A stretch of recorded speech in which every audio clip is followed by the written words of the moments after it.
No estará desprotegida la ciudad que se corone con muros, no de ladrillos, sino de hombres.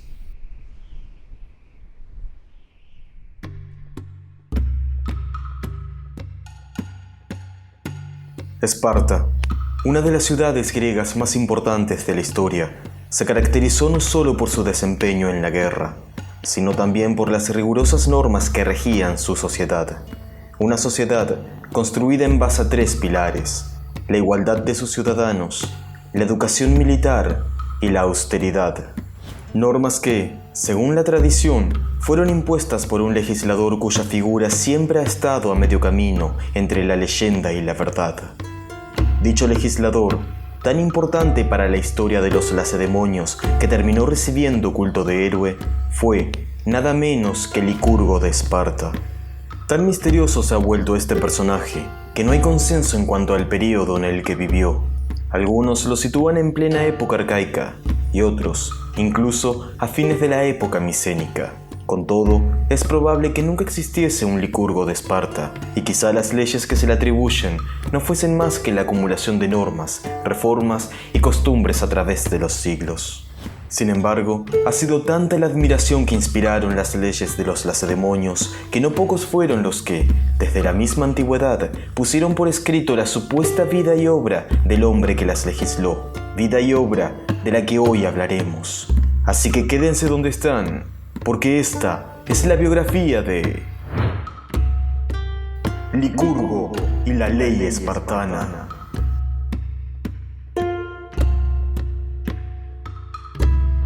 Pese a que no hay certeza de la época en la que pudo haber nacido, varias fuentes coinciden en que lo más probable es que viviese en la primera mitad del siglo VIII antes de la era común. Nacido en Esparta, su madre se llamaba Dionasa y su padre Eunomo, uno de los 2 reyes de Lacedemonia. Este Eunomo, del clan Euripóntida, ya tenía un hijo de su primer matrimonio, hijo que se llamaba Polidectes y que heredaría la corona una vez muerto Eunomo. Licurgo era, por tanto, el segundogénito. La Esparta en la que Licurgo se crió era una ciudad decadente y en caos. Desde los días en los que reinaba su abuelo Prítanos, el pueblo se había tomado demasiadas libertades y ya no respetaba a las autoridades. La mejor prueba de ello es el asesinato del propio Eunomo, el padre de Licurgo. Se cuenta que durante un altercado entre ciudadanos, el rey intervino con intención de separarlos. Pero alguien de la multitud, ya fuese que lo reconociese o no, lo mató por la espalda con un cuchillo. Polidectes, pues, ocupó su lugar en el trono. El otro diarca de Esparta, por aquel entonces, era Agesilao I. Pero la muerte también sorprendió a Polidectes cuando apenas llevaba algunos años como rey. El cetro, entonces, pasó a manos del heredero más próximo, quien no era sino el propio Licurgo. Sin embargo, ni bien este ocupó el trono de Esparta, por la ciudad corrió la noticia de que la viuda de Polidectes estaba embarazada. La regencia de Esparta. De acuerdo con las costumbres espartanas, el hijo de un rey engendrado durante su regencia tenía pleno derecho de heredar el trono, más derecho que un hermano o incluso un hijo tenido con anterioridad. Por eso, el bebé que la viuda de Polidectes esperaba era el verdadero sucesor a la corona. Licurgo, apenas tuvo noticia de esto, decidió que reinaría hasta tanto el niño naciera y que, en caso de ser varón, gobernaría en su lugar como pródico, es decir, como tutor, hasta la mayoría de edad del pupilo. La viuda de Polidectes, sin embargo, tenía otros planes. Un día la mujer le envió un criado para decirle que estaba dispuesta a deshacerse del niño si Licurgo la aceptaba a su lado. En pocas palabras, mataría a su hijo nonato con tal de mantener el título de reina. Licurgo aborreció semejante proposición, pero por temor a que la viuda hiciese algo que dañara al bebé en su vientre, le dijo que aceptaba la propuesta con la condición de que no se practicara un aborto que la pusiera en peligro, y es que ya se encargaría él mismo de matar al niño cuando naciera. De esta forma, Licurgo consiguió engañar a la viuda de Polidectes hasta el mismo día del parto. 8 meses después, cuando la mujer estaba por dar a luz, Licurgo envió guardias junto con las parteras con la orden de que, si nacía niña, la pusieran a salvo, y si era varón, lo llevaran de inmediato ante su presencia, donde quiera que estuviera. Licurgo estaba reunido con funcionarios y notables de Esparta cuando los guardias irrumpieron en el recinto y le entregaron un bebé desnudo y aún sucio de placenta. Tomó al niño y lo alzó para que todos lo vieran, diciendo: «Alégrense, espartiatas, pues un rey les ha nacido». Tras lo cual lo acostó en el trono y lo llamó Carilao. La viuda de Polidectes, al comprender que había sido engañada, maldijo a Licurgo y empezó a mover hilos para que varias familias de Esparta se opusieran a su nombramiento como regente de Carilao. Pero él demostró ser un hombre de gran templanza, capaz de tomar decisiones acertadas, justo lo que la ciudad necesitaba en tiempos de crisis. Fue mucho, por tanto, el apoyo que Licurgo tuvo al principio. Mas una facción de los espartiatas, encabezada por un sujeto llamado Leónidas, hermano de la viuda de Polidectes, hizo correr el falso rumor de que Licurgo tenía planes de asesinar a Carilao y quedarse con el trono. Con el tiempo, estos rumores se propagaron como una enfermedad, manchando el buen nombre de Licurgo. Temeroso de que se lo señalara como culpable si algo malo le pasaba a su sobrino, Licurgo renunció a la regencia y decidió marcharse de Esparta y no volver hasta que Carilao fuese mayor y tuviera descendencia. Así, pues, obligado por su propia entereza, el espartano partió al exilio. Los viajes de Licurgo. Uno de los primeros lugares que Licurgo visitó fue Creta. Por aquel entonces, la isla se mantenía aislada del resto de la Hélade, a tal punto que algunos griegos la consideraban atrasada, perdida en un pasado mítico y oscuro. Pero Licurgo descubrió que los cretenses, en realidad, eran sabios y cultos, y que su aislamiento no era sino intencionado, con el fin de evitar los vicios que corrompían a los demás helenos. Licurgo pasó varios años en la ciudad cretense de Gortina, donde se hizo amigo de un poeta lírico llamado Taletas, quien, sirviéndose de la cítara, cantaba sobre la austeridad, el respeto y la obediencia como las máximas virtudes del hombre. Se cuenta que Licurgo lo envió a Esparta una temporada para que les cantara a los lacedemonios y les enseñara a vivir con sencillez. Tiempo después, el espartano se marchó de Creta rumbo a Jonia, una de las regiones más ricas y prósperas de la Hélade, ya que tenía intenciones de comparar la sobriedad con la que vivían los cretenses con la vida licenciosa que los jonios llevaban. Pero poco y nada pudo rescatar de las leyes con las que se regían estos griegos. Algunos dicen que después de Jonia se embarcó hacia Egipto, donde quedó impactado con todas las maravillas del país del Nilo. Mas ninguna le interesó tanto como la separación de la clase guerrera por un lado y la de los artesanos por otro, y se dijo a sí mismo que, si algún día regresaba a Esparta, convencería al pueblo para que adoptase una organización semejante. Al cabo de un tiempo volvió a Creta, donde se encontró con emisarios espartanos que esperaban su regreso. Sus compatriotas le informaron que la situación en Laconia había empeorado, pues los reyes solo tenían el título, mas no la facultad de dirigir al pueblo, que cada día se mostraba más insolente y libertino. Le rogaron a Licurgo que volviera a la patria y ayudara a los reyes a evitar que Esparta se destruyera a sí misma. De esta forma, embebido con todo lo que había visto y aprendido durante sus viajes, Licurgo zarpó de vuelta a Laconia mucho antes de lo planeado, rumbo a la gran empresa que lo haría inmortal. La Gran Retra. La vuelta de Licurgo a Esparta fue celebrada por algunos, pero la mayoría, claramente envilecida por la falta de un gobierno firme, le fue indiferente. Licurgo se entristeció al ver hasta qué punto había degenerado la ciudad y comprendió que para erradicar semejante mal habría que tomar medidas extremas, medidas que no gustarían a muchas personas. No quería, sin embargo, hacer nada que fuera contra la voluntad divina, razón por la cual primero viajó al oráculo de Delfos para consultar con la Pitia si lo que estaba a punto de hacer contaba con el favor de los dioses. Y allí, en el santuario, la sacerdotisa lo declaró más dios que hombre, y según algunos, no solo le dio el visto bueno de los dioses, sino que además le dictó las leyes que los espartanos llamarían Gran Retra. De regreso en Esparta, Licurgo se puso de inmediato a buscar partidarios para su causa, aunque en secreto, pues temía que al difundirse lo que tenía planeado, el pueblo se le pusiera en contra antes de tiempo. Así consiguió la ayuda de 30 individuos, entre los que se destacaba un noble llamado Artemíadas. Les entregó armas a todos, y con ellos se apareció muy temprano en el ágora para tomar la plaza fuerte de la ciudad.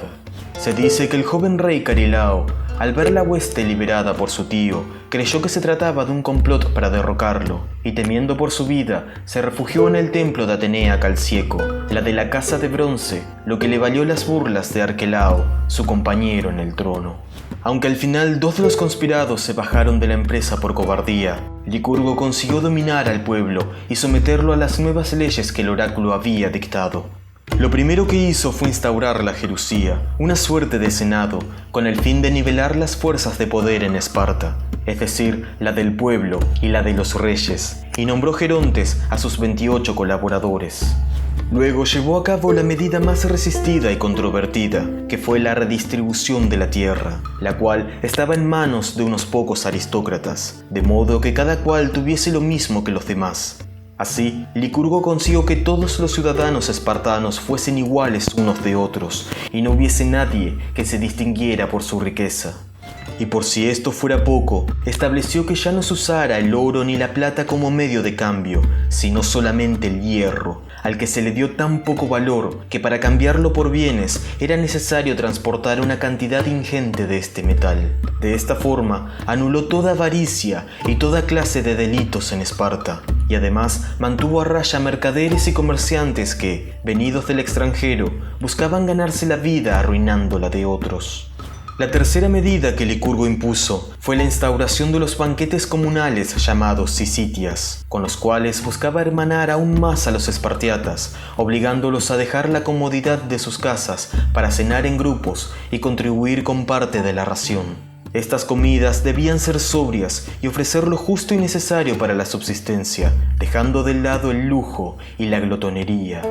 Otra cuestión fue eliminar la innecesaria fastuosidad de las casas espartanas. Se determinó que las mismas no fuesen ostentosas, sino más bien rústicas y sencillas, de modo que a nadie lo tentara meter objetos de oro, pues resultaría ridículo tener semejantes riquezas en vivienda humilde.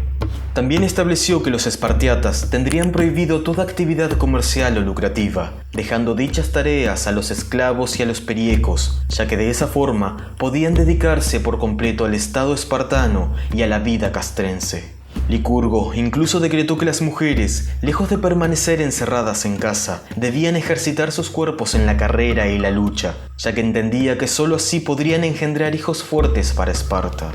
En cuanto al matrimonio, se decidió que los hombres apenas pudiesen ver a sus esposas, para que el deseo creciera en la pareja y las escasas uniones fuesen fecundas.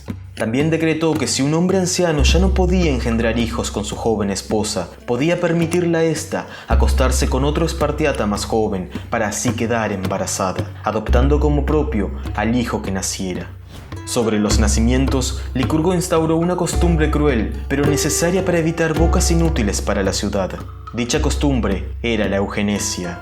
Ni bien nacía un hijo, el padre debía llevarlo ante una comisión de ancianos que, tras inspeccionar al niño, decidían su suerte. Si era sano y robusto, se lo devolvían al padre, pero si era deforme o estaba enfermo, lo llevaban al monte Taigeto para abandonarlo.